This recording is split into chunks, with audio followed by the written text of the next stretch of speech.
समाचार अब तक, सत्य का साहस। नमस्कार, मी नेहा आणि आपण बघत आहे समाचार अब तक। बघूया आजच्या काही ठळक बातम्या। बीड आणि परभणीच्या दुर्दैवी घटना राज्य सरकार प्रायोजित आहे। जनतेचे लक्ष मूळ विषयापासून विचलित करण्यासाठी सरकार ठोस भूमिका घेत नसून दोन्ही प्रकरणे तापत ठेवत आहे, असा गंभीर आरोप काँग्रेसचे प्रदेशाध्यक्ष नाना पटोले यांनी केला आहे। ते नागपूर येथे पत्रकारांशी बोलत होते।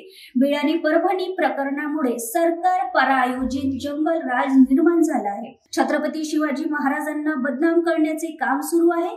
या घटनांमुळे महाराष्ट्राची बदनामी होत आहे। सरकार मात्र दोन्ही घटनामागचा मूळ मुद्द्याला बदल देण्यासाठी परभणी आणि बीड प्रकरण तापत ठेवत आहे, असेही नाना पटोले म्हणाले। सरकार प्रायोजित बीड आणि परभणीचे दोन्ही प्रकरण आहेत। या प्रकरणामुळे महाराष्ट्राचं एक जंगलराज यांनी ज्या पद्धतीनं मागच्या 2.5 वर्ष आणि आता जे निर्माण करतात आहेत आणि त्याच्यामुळे महाराष्ट्राला जे कलंक लागतो आहे, महाराष्ट्राची बदनामी पूर्ण देशामध्ये होत आहे, जगात होत